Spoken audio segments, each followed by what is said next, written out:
Can anybody explain what happened to me? I'm 27 years old, female, and I love being outside. The woods is where I feel at home. I've been camping out alone in the woods several times, and I'm an avid outdoors woman. Now, on to my story. It's summer 2018. The temperature was high, and I just needed to be outside. I was going to camp out in the forest. I've only been to one time before. It's beautiful, and there are a lot of places that people never go. I've heard about this pretty waterfall that I was going to try to find. The maps are a bit unclear, and I couldn't find much about the location, but I was going to try to find it. It was Friday, and I'd packed all my gear. I had my tent packed, but I thought maybe I'd sleep out under the sky. Of course, it could be hot, so sleeping inside a tent wouldn't be so great anyway. It was 8 a.m., and I'd arrived at the parking lot. I parked my car and started to unload my stuff. I suddenly got this really weird feeling that I was being watched. I acted like nothing was wrong, and then I turned around really fast to see if someone was watching me. To my surprise, there was no one. I was all alone. So I started to listen, and I thought I heard a sound. My breathing was fast. Why do I suddenly feel so scared? I've never been scared. I've done this so many times. What could possibly be the reason for me to feel like this? I shrugged and turned around to collect the rest of my things. I started walking down the path while I looked at the map. I noticed that the map was a little old, so maybe it's a bit different now. I'd bought a new map, but I must have packed the old one instead. Well, I'd find this waterfall no matter what. After about an hour of walking, I found a little path. It was barely there, but I could see it.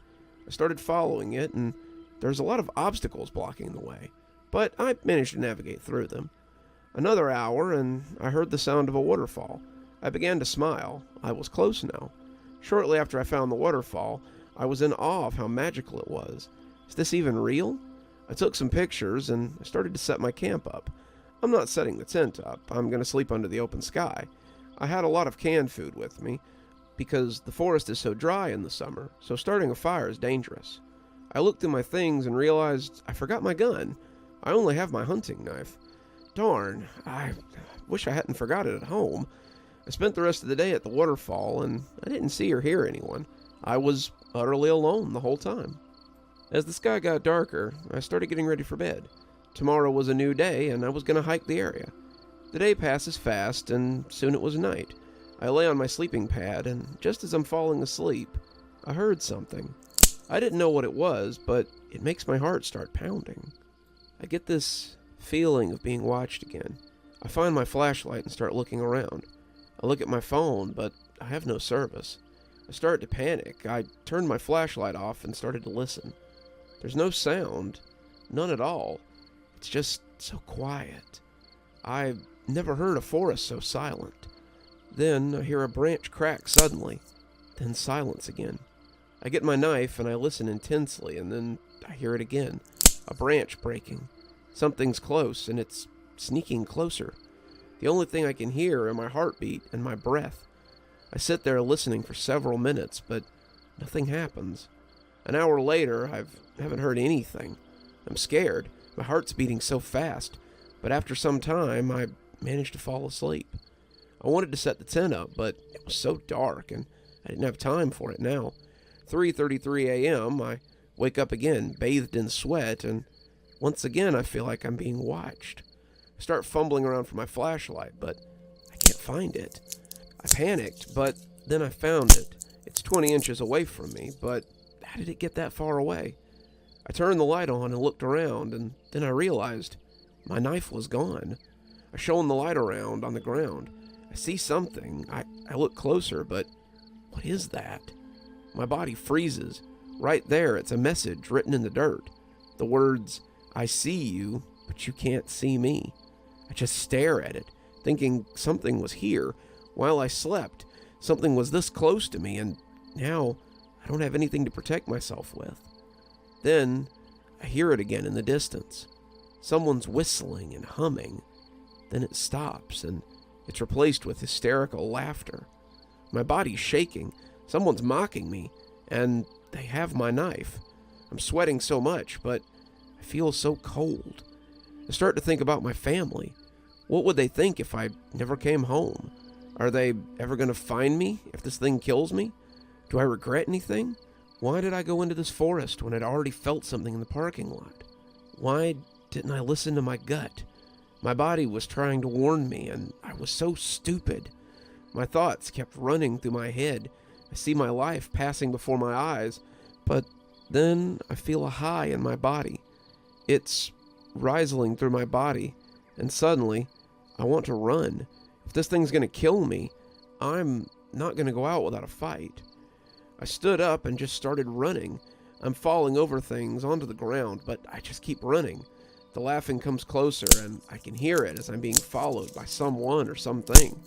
I hit my head, I scrape my legs. They hurt, but I just keep running. I don't know where I'm going, but I'm praying that I get out alive. It's only a few feet behind me now. It's getting closer. Every second that passes by, I'm crying, and I keep thinking about my family. I don't want to leave them behind. It's going to reach me any second now. It's so close I can hear its breath. It's not laughing anymore. It's just breathing, heavy and slow, like it's not hard at all. If it wanted, it could just take me right now. But it doesn't touch me. It's right behind me, and I'm just running for my life. And then I tripped, and I fell on the ground. And as long as I was there, no more than a few seconds, I knew it was over. I was not going to survive this. I turned around and looked up, shining my light over my head, and I could feel the breath on my cheek, but I couldn't see anything. Then I hear a whistling right above my head. I can smell it. I'm gagging, and I'm crying, and I'm begging for my life. Then I blacked out. When I opened my eyes, the sun was rising. I'm bleeding from my legs and my head, but I was alive. I looked around, and I was alone, but I can hear a car. I must be close to the parking lot. I got up and started following the sound of the car. When I got to the road, I could see it coming towards me, and I flagged it down. It's a kind woman, and she stopped her car and asked if I was okay. I couldn't speak. I'm just crying, and then she asks me, "Are you Maria?" I look at her and just nod. How did she know my name? She asked if I was aware that I'd been missing for 7 days. I looked at her, confused. How can I have been missing for 7 days? I've only been in the woods since yesterday. She calls someone, and a police car comes, an ambulance too, and I'm put into the ambulance. I'm still not able to speak. They drive me to the hospital, but I'm physically okay. My dad walks in crying, and he's so happy to see me alive. This is real. I can't remember the last 6 days. What happened to me? How am I still alive? What did it do to me? I never got back to collect my things, and I never got an answer on what had happened that night. I'm never going into the forest again. I don't want to play with my second chance at life.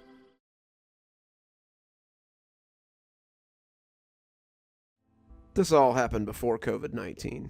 I think it was 2016, maybe. Started working at the arcade some years before it all happened. I had a run-in with the manager and all that.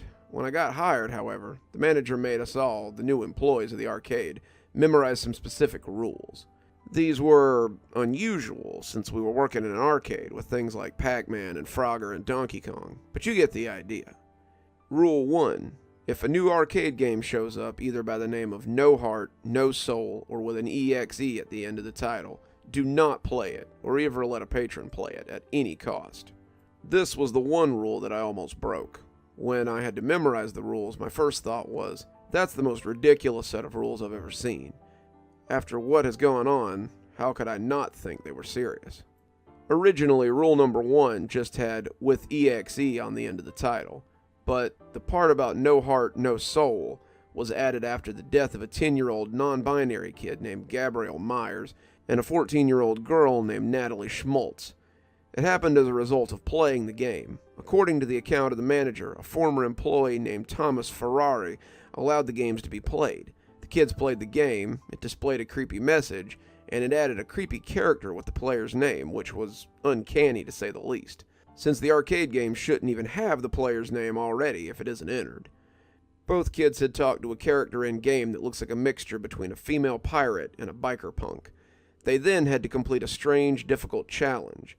They couldn't complete them, resulting in the screen showing a message saying "Game Over," and made the next victim play. Both of them went pale and catatonic after that, as if the game had stolen their souls. Another former employee named Marky Harrison recounted that the game had shown up in another arcade under a different name. Now I'm going to tell you about when I almost broke the rules.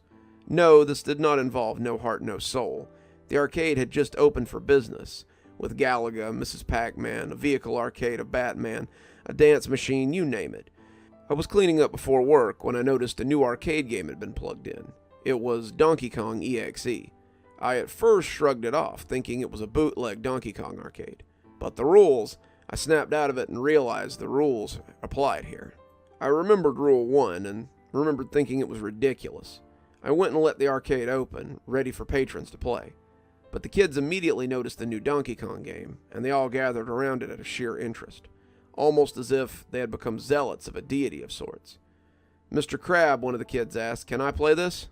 They were pointing at the Donkey Kong EXE. I was about to let her play it when the manager showed up out of nowhere. He came to me so fast I swear he didn't even touch the ground. "Rule 1, Danforth." But I can't disappoint these kids," I said, as if I'd allowed this monster to do its thing. "Whatever you do, do not, under any circumstances, let anyone play this game. That includes you. It has not succeeded in finding another victim in 6 months, and I will not let it happen again." Later, after the arcade closed, the game was unplugged, hauled off, and taken away. No child played that game that day. Rule 2. If no person comes out of the laser tag arena for 30 minutes after they enter, notify the management immediately. After my run-in with the manager, after nearly letting the girl play the game, how could I not follow the rules? This happened about a month after the Donkey Kong EXE incident. As a general rule, we have to observe the time of the next group of people to play laser tag. We also have employees keeping watch on the laser tag in case Rule 2.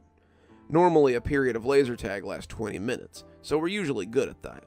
I had the shift that day. I watched the people go in, so I wrote down the time they went in. I know, we get bored with all these kinds of things, but how can we not get bored when we just have to watch the entrance of a laser tag arena? The time was 2:37 p.m. when the group went in.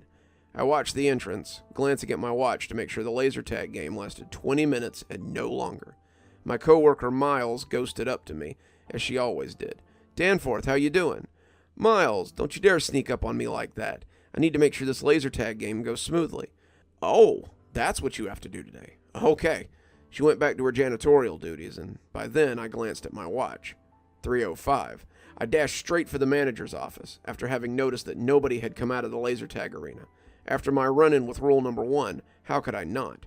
I burst through the door, and I said in a volume that was almost like shouting, "Rule 2, time was 2:37 p.m., 12 people inside."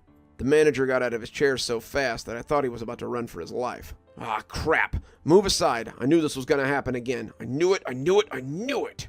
He grabbed a screwdriver and a wrench from his desk drawer and rushed towards the laser tag arena. He opened the circuit breaker inside and did some things that would require the skill of a mechanic. About 5 minutes later, I saw the people I had seen enter come out the exit. All 12, no worse the wear. Later that day, I asked the manager about what happened, which prompted him to make this rule. It turned out that some residents of the small town had gone missing after something had happened in the laser tag arena. He showed me the missing posters, even showed me some of the paperwork with notes from previous employees, about the time they had gone in, and how 30 minutes had passed with no one coming out. I realized that what he had done was a type of procedure that stopped the monster within the laser tag game. He discovered it in some kind of manual. I realized from his reaction to my notifying him of Rule Number 2 that the rules weren't out of silliness. They were there to protect us. Rule Number 3, if a blonde woman in a red dress asks for a prize, under no circumstances should you give any of them to her. This happened to me for the first time about a month into my job. I was given the shift of the prize counter that day. Note to you guys, we change jobs weekly to make sure everyone doesn't get burned out and, to protect us from the weirdness that goes on around here. Like I said, I was working the prize counter. There were some interesting things, like the toy balls and the Nerf guns that you couldn't find anywhere else, but they were mostly all plush animals. Luckily, the woman in the red dress can take no for an answer, making her one of the least dangerous things on the job in the arcade. I got about 7 tickets from this kid, and he asked me for that unicorn. I gave him the one he wanted, but in the line was the blonde woman in the red dress, just behind the kid who wanted the unicorn. She looked like her hair was really bleached white. Her dress was like a red-colored version of a Monica Black dress in the TV show. Her figure was awfully attractive and a little creepy. She came up to me and asked, "May I have one of those plastic pirate swords?" She offered me the 5 tickets that it would take to get it, and I offered it to her, but the thing I found out about the ticket was that there were no numbers on them like there normally would be. So I said no, and she just smiled and walked out of the arcade. I went to the manager to find out more about this rule. "Hey, can I talk to you for a second? Danforth, you gonna tell me you broke a rule?" "No, just I need to know more about rule number 3. With that, he gave me a stack of papers. When the arcade closed that night, I read through most of them, the headlines jumping off the page at me. Family murdered in their home, an article from a 1985 paper. The article talked about an employee of the arcade offering a woman in a red dress a prize the night before they were killed. That night, he and his whole family had been murdered. Engaged couple killed. That had been an article from 1987. The wife was working at the arcade when she offered a prize to a woman in a red dress, right before the night they were murdered. I could see some handwriting, but it was hard to read. "It's the same lady," someone had scrawled in the margins. Several other articles read about someone offering a prize to a blonde lady in a red dress, right before their death or the deaths of their families. When I got to the last page, it was just more handwriting. I better make a rule to avoid this in the future. Rule 4. If there is ever a power outage in the after hours, hold still. If an arcade turns on by itself during the said outage, go straight to it and play the game until the power comes back on. Make sure that when you play the game under that circumstance, to make no mistakes whatsoever. Normally, we're not supposed to play games on the job, but if the circumstance for this rule happens, that is where you can get an exception. Since we switch jobs weekly, I sometimes have janitorial duties after hours. 2 weeks into the job, I had janitor duty in the after hours, and the power went out. That includes the obligatory emergency lights that are supposed to stay on regardless. I stood completely still, thinking the power outage would be temporary, but an arcade cabinet came on, turned on by itself with a startup screen, and the number of credits needed to play already in it. It was that game with the hamster wheel, the one that kids love so much. You have to roll the ball through the course without fail, and at the end you get some tickets. Remembering the rule, I walked right up to it and started playing. It didn't play like it usually did, and it was as if the difficulty had been turned way up. It was hard not to let the wheel fall off. I kept on playing, just trying to keep him from falling off the track. I sat there playing that game for 4 hours until the power came back on, and when it did, I went straight to management. "I saw you playing that game. Rule 4, Rule 9, or were you just slacking off?" "Rule 4, boss." "Good. Keep in mind, Danforth, if Rule 4 should happen again, making any mistake will do to you what happened to Gabrielle and Natalie." I remembered those 2 girls laying pale and catatonic in front of that machine, and made a mental note never to fail at a game if it happened again.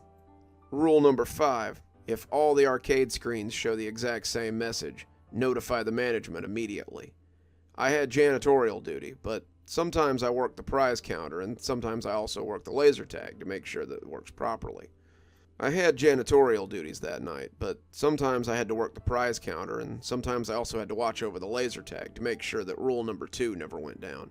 I'd been working for 3 months when the arcade games suddenly blinked on after hours, and all the games had the same screen. They all showed the exact same image, the image that was a mixture of biker chick and Disney princess of some form. I remember cleaning up the last of the mess I was on super quick and going straight to the manager. "Rule 5. Okay, Danforth, stay here. I'll take care of it." He rushed straight to the arcade game with the biggest screen, which was in the corner. He stood straight-faced in front of the screen and asked whatever the girl was on the screen, "All right, what do you want this time?" The image on all the screens turned to look at him, and they spoke like multiple girls talking to him at once.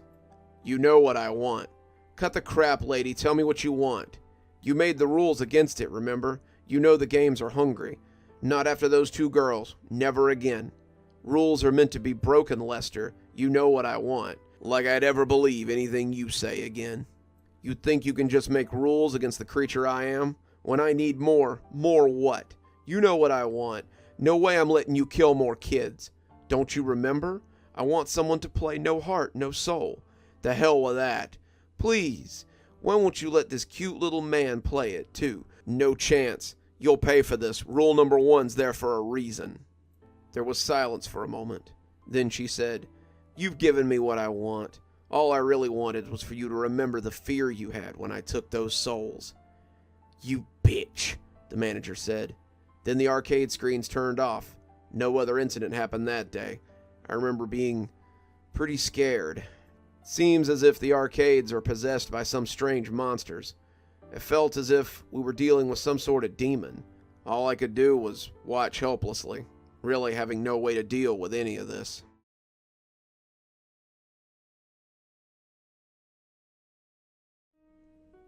Rule 6. Should any patron hear a strange growling noise from any arcade cabinet, let them know immediately that you'll take care of it, and get a kit from underneath the manager's desk and place it behind the game in question. This incident I'll tell you about happened nearly 5 months into the job. It happened about 5 or 6 times a month. Some kid was complaining about hearing a low growling from the Frogger machine. There are kits for each arcade underneath the manager's desk, supposedly containing different foods for different monsters inside the cabinets. They said that they heard the growling after they completed about 5 levels, and it distracted them so much that they ended up failing into a game over. "Don't worry, kid, I'll take care of the problem."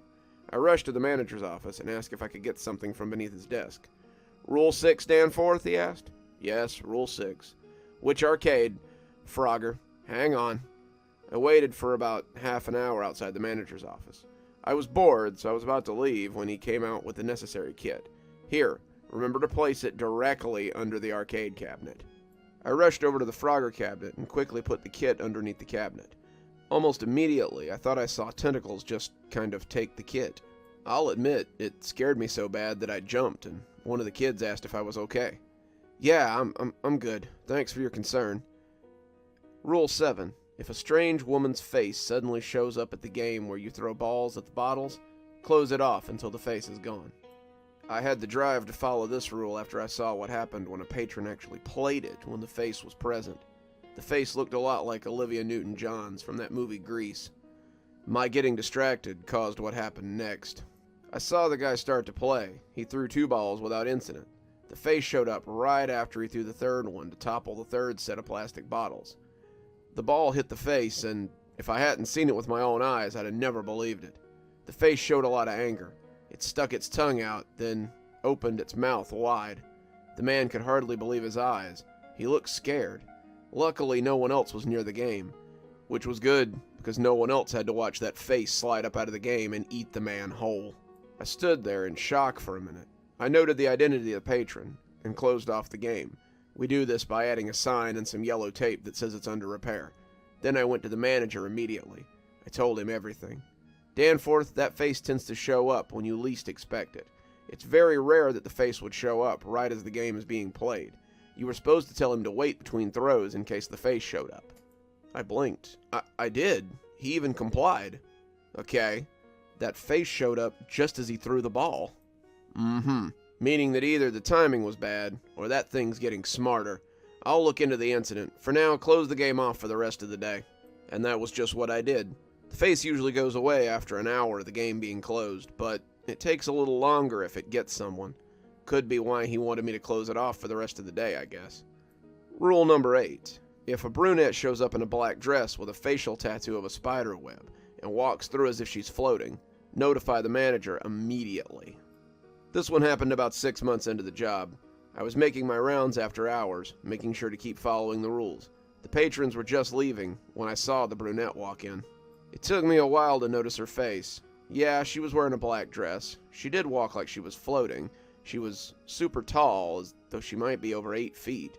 I was about to dismiss her as a patron coming for a prize when I noticed the unmistakable tattoo of a spider web around her right eye.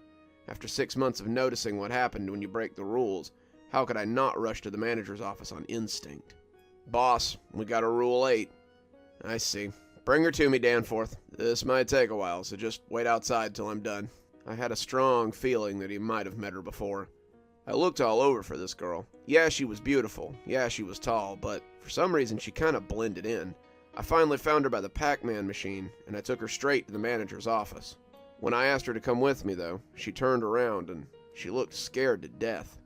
I told her it was okay, and I brought her to the manager's office. The door closed as she went inside, and I just waited there until he was done. He was right, it certainly took a while. Boredom started setting in, and the arcade machines turning on and off was getting annoying. After a while, the brunette walked out, seemingly calm, and left the arcade. The manager's eyes appeared bloodshot, and I asked him what had been going on. "Can't tell you, but were the arcade screens acting strange?" They were turning on and off over and over. He paused for a moment. He looked at the arcade screens and saw they were still doing it. "Danforth?" "Yeah, boss. It's time. We have to break Rule 9 tomorrow." Rule 9. Do not play the nameless arcade game that randomly shows up in every corner of the arcade. The cabinet in question has no name at all. Almost every day, it just randomly shows up in another corner. The arcade screens have different ways of acting if the brunette shows up, he told me. If they were showing weird images and cycling, it meant that there was nothing wrong. If they were showing the image of that girl while the brunette was there, then he had to let her talk to the brunette. But if they were flashing like that, like they had the day before, then we'd have to break Rule 9. The next day, the nameless arcade machine showed up near the entrance. It was almost like muscle memory for me to try to put the out of order sign on it, but the manager just waved me off. "I need to do this, to keep the business going and to protect everyone." I was looking over his shoulder, studying the game that I had so often ignored. A new name, Lester Harrison, showed up in the left corner, a name that turned out to be the manager's, though I didn't know it at the time. The name of the game was No Heart, No Soul, just as it had been for the other kids who had died playing it. I heard that in this nameless arcade game, the avatar was consistent, unlike the Rule 1 cabinet. In it, the avatar looked like a rich man with a disfigured face. My boss got the man to the right of the arcade game, and the man talked to what appeared to be a zombified blend of a biker punk chick and the disguise that the two FBI characters wore in White Chicks. They seemed to talk in an unintelligible language, a mix of Spanish and Irish, I think. Then the screen changed to black, with the white text that said, "Please choose a new manager." Then the manager said, "I already did. He's my best employee, and I think he's fit for the job." Then the text changed again. "Danforth Crab? Indeed, he is eligible." Then the game changed. It changed into the ones described in Rule 1. It changed into one of those EXE ones that we weren't supposed to play, the ones that had led to the death of those two kids. In this case, it was the avatar in a burning version of Green Hill Zone of Sonic the Hedgehog. Then the manager went catatonic, his skin paler than I'd ever seen it. I decided to move his body off, and then the text read, "Now that you have taken the managerial duties of this place, please move the character to the goal. He would have wanted you to manage the arcade and protect everyone." When I did as it asked, I noticed the name on the corner changed into mine. So I played it to bring the avatar to the goal. I was scared, even when I managed to get it playing. Scared because the manager died right then and there, before the game had ever even been completed. I was mentally scarred by the experience of following and seeing the effects of breaking each rule, but I had to do it. It took a while, but when I finally got him to the goal, I was relieved. Then the game's text switched again. "You've passed the test. I assure you that you will do what you can to save us all. Remember to read the manuals on the desk so that you can fulfill your job. Goodbye." Then the arcade turned itself off. I went to Lester Harrison's office, now my office, I suppose, and looked into the manuals. I was scared because I'd never taken such a job before. Also, having witnessed his death, a death that was shared by Gabriel and Natalie, had scared me. The manual was leather-bound, had the rules, the reasons why, and instructions on how employees must be trained. On the last page it said, "Rule 10, the establishment must always have a manager and an owner."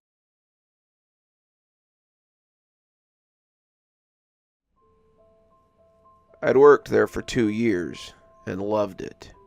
There were all kinds of deals and discounts for employees, and we had a big popcorn machine like you see in the movie theaters, free for anyone who wanted a bag. We had a large, repeat customer base of regulars that always looked for recommendations, which we were thrilled to give. 2 of us would close up at the end of the night, with one typically being a guy. Yet somehow on that Sunday, it ended up being 2 girls. I was pretty tired from a bad night of sleep, and not feeling real great, so I was just trying to get to the end of the shift. My coworker Michelle's boyfriend came by about an hour before closing, and went through the aisles repeatedly, trying to kill time. Finally, I told her she could take off and I'd close up by myself.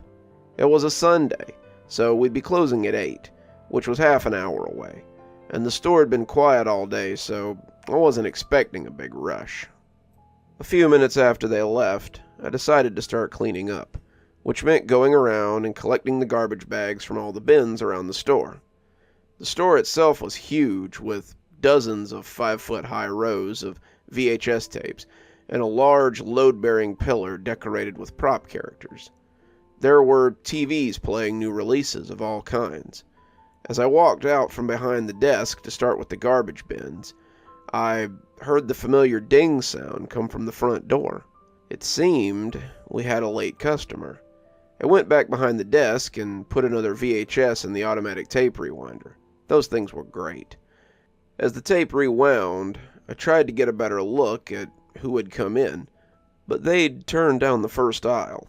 Horror, and the shelves and one of the large pillars blocked my view. I waited for them to move out from behind the pillar, but they stayed there. Then the tape popped up in the rewinder, and I let out an embarrassing gasp. I kind of winced at myself as I replaced the tape in the plastic sleeve. I set another tape to rewind and decided to start collecting the garbage near the front. When I got up to the horror aisle, the customer was gone. The store was quiet. I walked down the aisle and turned to the right where I could see down 2 more rows. There was no one. I went down another row and walked out to the main aisle leading to the desk and came face to face with the customer. He was a man in his mid-20s, about 6 feet tall. He had long jet black hair and was dressed all in black. He had on a dirty leather jacket and wore chains with pentagrams and goat skulls. The Satanist look wasn't exactly intimidating back then, as it kind of blended in with the punk crowd in the area. I couldn't tell which side this guy was on, but there was something behind his eyes that made me feel cold. He stared at me, long and hard. It was the most uncomfortable I'd ever been. Neither of us spoke, and for a moment, I thought he was going to rush me. Then the tape rewinder popped up and killed the tension. I let out a nervous laugh, and he smiled at me like he'd known me my whole life. "Good evening," he said, and walked past me. I croaked out, "You too," as I heard the front door open and close in that familiar jingle. I turned and saw the man outside, walking off towards his car at the far end of the parking lot. It was 7:45, so I decided to shut the store down early. The man left a lasting impression, and I called my boyfriend and told him to be there at 8 to pick me up. I locked the front door and felt a lot better. I picked up all the garbage and put it away. Then I went back to the front desk to empty the till, and that's when I saw something on the counter. It was a VHS tape in a plastic container. The man must have returned it. Only, it wasn't one of ours. It had the same kind of clear plastic holder we used, but it didn't have a sleeve or a jacket from our store. The tape inside it had a sticker on it with a name written on it. It said, "Melissa." That's my name. The tape wasn't rewound. It was as far to the right as it could get, like it had been watched to the very end. My hands were shaking, but I managed to put the tape in the rewinder. It was an automatic reaction. I wasn't even sure I wanted to watch the tape. As it rewound, I argued with myself over what to do. I thought about not watching it, but knew it would eat away at me if I didn't. I thought about waiting for my boyfriend and watching it with him, but he was a hothead, and if it was something bad, I could see him going postal. I decided to watch it by myself in the back office. My finger had hovered over the play button, but eventually I pressed it. The tape started with static, then an image took over. It was a grainy handheld camera, held by someone in the driver's seat of a car that was moving. The holder of the camera was trying to keep it steady while they drove. After several seconds, the available hand turned the steering wheel, and I caught a glimpse of something out of the windshield that I recognized. It was the glowing sign above our store, South Coast Videos, in neon. I watched the car pull into the back end of the parking lot, right where the man had been going earlier.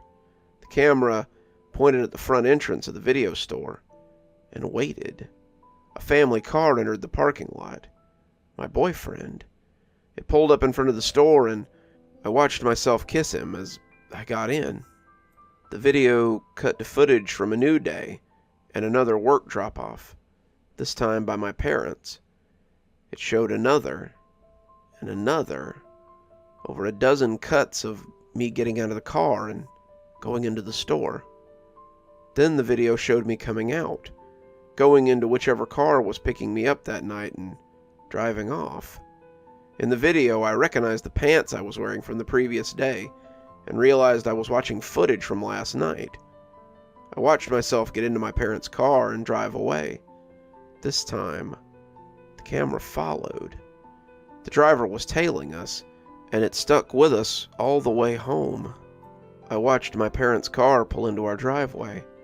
The camera focused on our house, number 42, and then cut to black. For a moment I thought that was it, but the tape had more. A new image flickered on. It said it was just after 3 a.m. It was from inside the car again, and it was pointing at my house. The driver's side door opened and the camera got out. It moved across the street and towards the side of the house. The camera pointed in through the window along the side as it moved towards the backyard. I saw the living room, the dining room. They were both dark and empty. At the back door, there was a fumbling and jangling before a small metal tool was brought out and jammed into the lock. It was twisted, and the door popped open. My heart went from beating 1,000,000 times per second to not at all. The man was inside my house.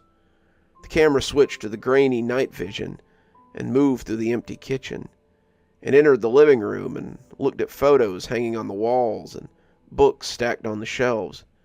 It took the whole room in. Then it turned to the staircase that led up to the bedroom. The camera moved up the stairs quietly and reached the second floor. I pressed stop on the VCR. I wasn't sure I wanted to continue. I reconsidered getting my boyfriend and asking him to watch and tell me what had happened. But I had to know. I pressed play. The tape began with the camera looking left, then right down the hallway. I knew that to the right was my younger brother and sister's room, and to the left was the bathroom, my parents' room, and mine at the far end. The camera started left, focusing on the door at the end of the hallway. My door. The camera moved past the bathroom and my parents' room without slowing. Came to stop on my door. A hand reached out and turned the knob. It opened a crack, and a hand slipped in further, bringing the camera with it. My bedroom door closed with the man on the inside. The camera found my bed, and there I was, sound asleep. My thumb hovered over the stop button on the VCR, ready to end whatever it was about to see before it traumatized me for life. The camera was placed on my desk, facing the bed. The man from the store came into view. He carried a rag in his hand. I watched him creep up onto the bed, easing himself across it until he was over the top of me. Then he pressed the rag down over my face. My body trembled and shook and then went still. I pressed stop and threw up in the garbage bin beside the TV. Watching the attack, I'd gotten a horrible, familiar feeling, like a forgotten memory, reappearing after being lost. I took a few minutes, collecting myself, before deciding once again that whatever happened to me on that tape, I needed to know. I pressed play again, and there was the image of my unconscious body in my bed, being straddled by a black-clothed goth psychopath. The man pulled the rag away from my face. He pulled my shirt up over my head, then reached around to the back of his pants. He pulled out a knife with a ceremonial handle and dragged it down the center of my chest without drawing a drop of blood. Then he put the blade to the palm of his left hand and cut. He winced at the pain, but then resheathed the knife and dabbed his right finger and the blood of his palm. The man used the blood to draw all over my stomach and chest. He made strange markings on my skin, taking his time while he did so. Then he finished and lit a candle. He held it with his right hand and put his bloody left hand on my stomach. I could hear him on the tape, speaking quietly, but couldn't make out what he was saying. Sounded like hushed chanting or praying. As he went on, my back began to arch upward and lift off the bed.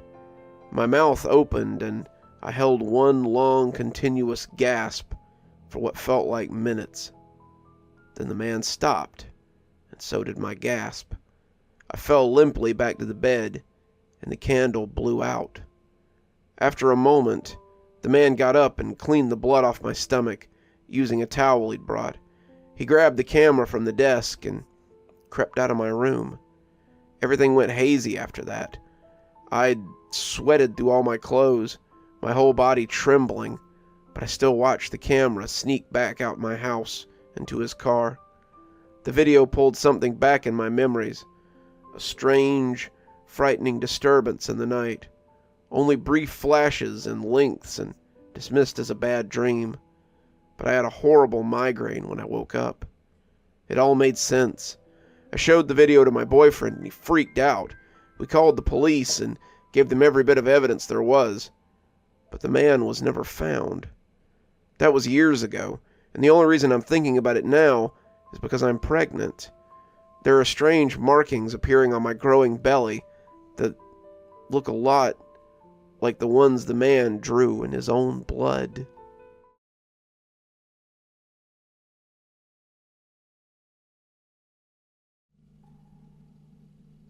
I'd been watching Trailer Park Boys when my roommate Alex suddenly barged in through the front door, stumbling over himself as his neck craned to look behind him.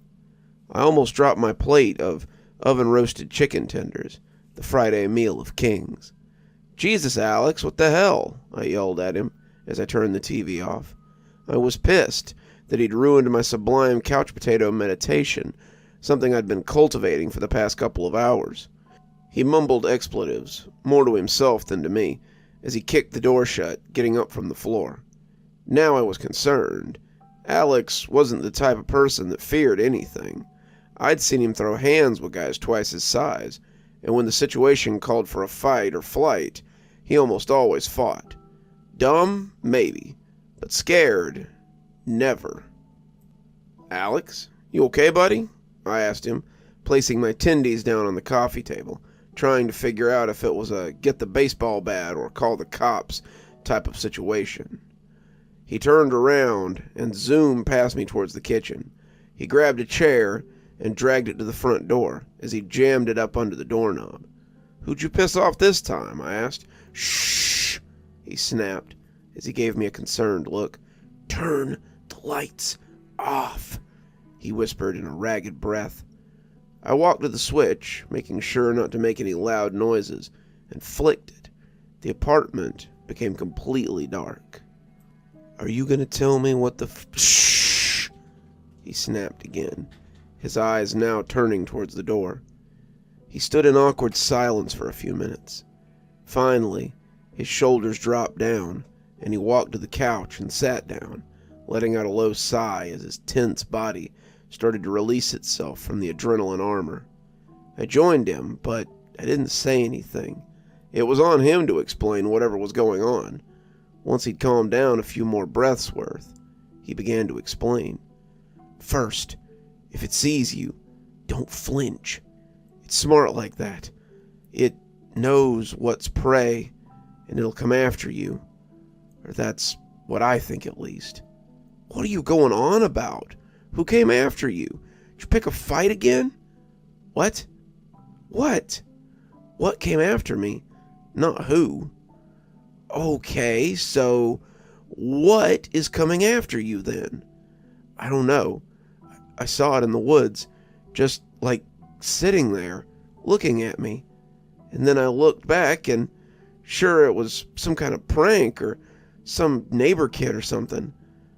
Then it turned like upside down, and I flinched, and then it came at me. I ran here as quick as I could." Sitting so close to him on the couch, I could smell the liquor coming off of him, his scent intertwined with the eau de toilette of man sweat and cheap rum. "Are you drunk?" He said loudly, then glanced at the door and brought his voice down again. "I'm not seeing things. This is real, Zach. It's not a joke." Alex was a hothead when he was sober, but booze basically made him a kiln that would melt steel beams. I needed to calm him down, approach the subject slowly, even if it did ruin my night. He was my friend, right? "Okay, I'm sorry," I said, reeling back, distancing my emotions from the subject. "Where were you?" "Just out by the trail, coming back from the bar." "Okay, and what should we do?" "I don't know. At some point, I stopped looking back. It's so fast, like a cheetah or something. It moved. It was like a circus freak or a dancer or something. It didn't move like humans or animals do. I don't even know how I outran it." He'd started to spiral. I'd seen this before.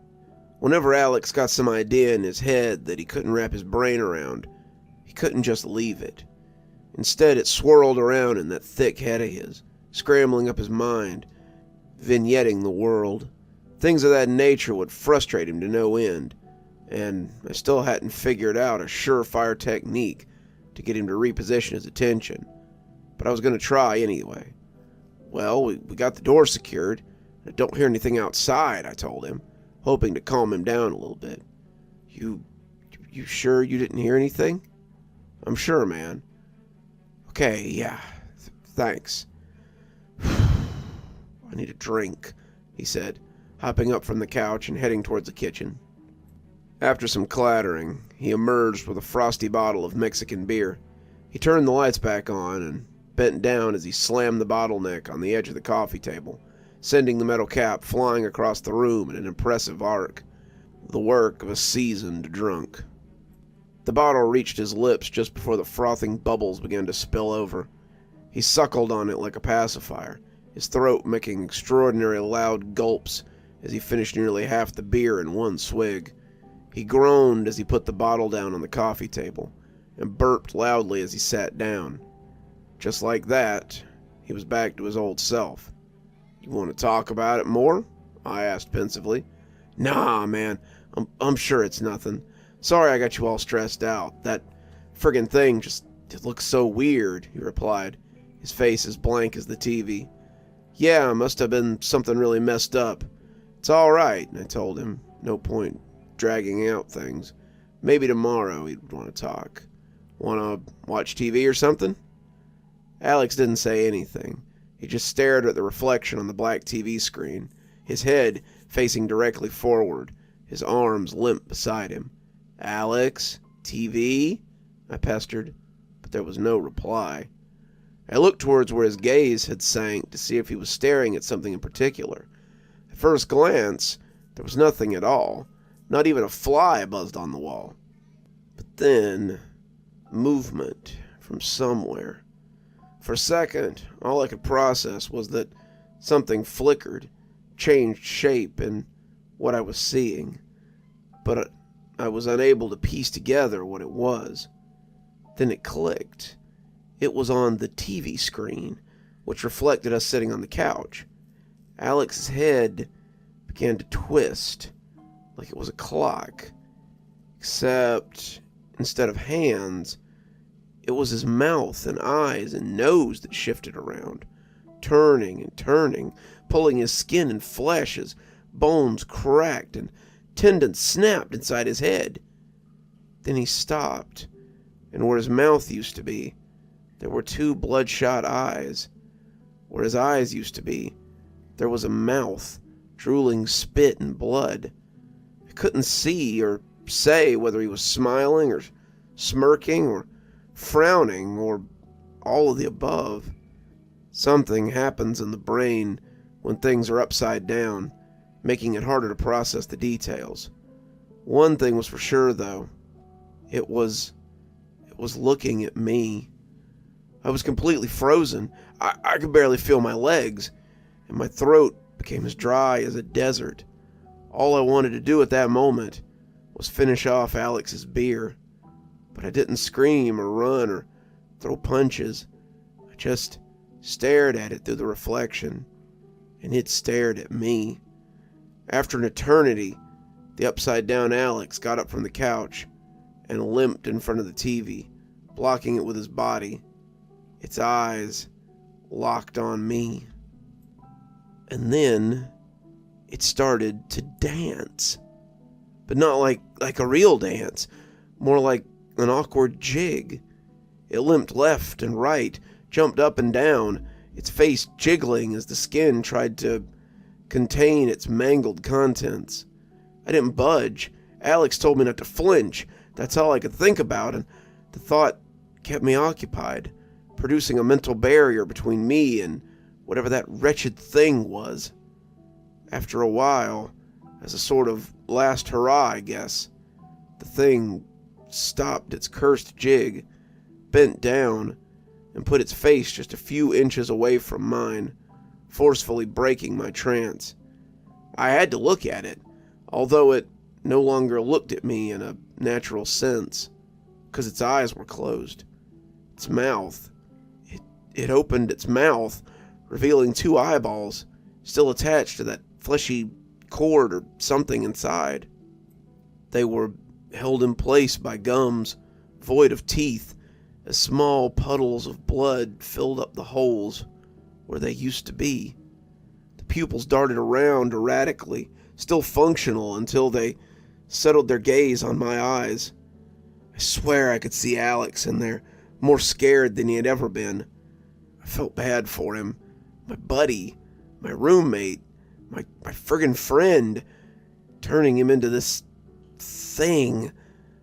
Then gums locked down, squeezed the eyeballs into oblongs until they finally popped like water balloons, spewing thick chunks all over my face. The urge to move was unbearable, and my own eyes burned as the liquid ooze fell over them. A moment later, the thing opened its mouth again. A muscular, fleshy globule began to slowly emerge from that mouth. It was round and wound in fibrous tendons, and from all its sides produced Alex's yellowed teeth, pointed in all directions, indented directly into the flesh. The fleshy blob was so large that the serrated, unkempt teeth scratched and pierced the edges of the mouth as it squeezed itself out, cutting open the lips until gravity finally took hold and it fell to the ground, making a clinky splatter as it collided with the hardwood floor. The thing's face was much smaller without it, anemic in tone. The thing leaned closer and opened one of its eyes. Out of it came the displaced tongue, still dirty and yellow from the rum Alex had drank. It inched closer and closer, until finally it started to lick the eyeball spew off my face. The tongue was warm and slippery, and it twisted around my eyes and my mouth as it licked off every last bit of eyeball left on my face. From somewhere inside the head, where the vocal cords are, I could hear pleasured groans, low and stuffy as they vibrated in between flesh and bone. When the thing finally backed away, I could feel a sticky film begin to coat my face as the spit began to dry.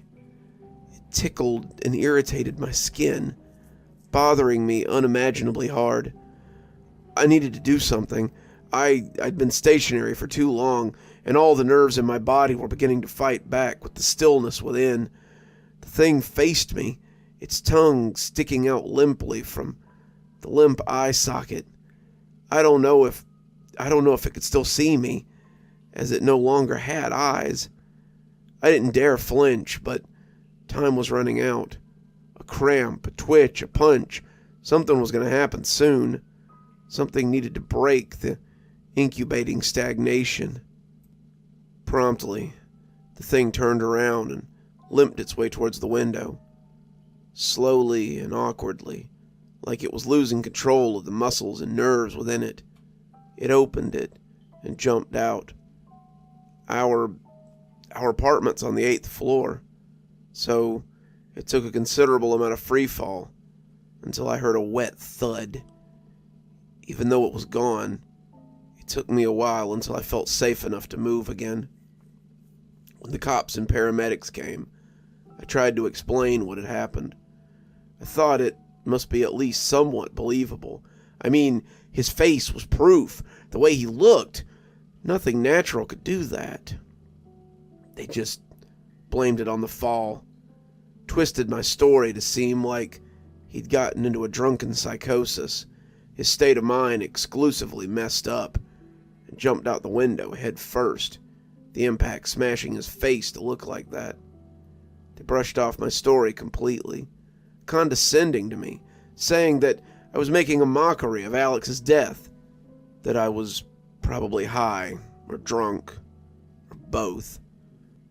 But I know that's not what happened. But that's all I really know, and it's not enough for much else. I can't fight this. I can't reason with it. And Alex is gone forever. I'm grateful for being alive, but I'm more scared than ever. I mean, the thing must have died with Alex, right? But what's been chewing at the back of my mind ever since is the fact that I never found that flesh-tooth globule that the thing vomited out. The paramedics and the cops said that they found nothing either, which they mostly used as evidence to disprove my story. You're still here. I thought you might be. Thanks for joining me for tonight's story. If your insatiable appetite for horror knows no bounds, might I suggest one of our playlists, or one of our previous stories in the archive? There should be one appearing at the end of the story any minute now. And of course, if you're not subscribed, why not go ahead and hit that subscribe button? Maybe hit that notification bell so you don't miss any of the spooky things that we do here.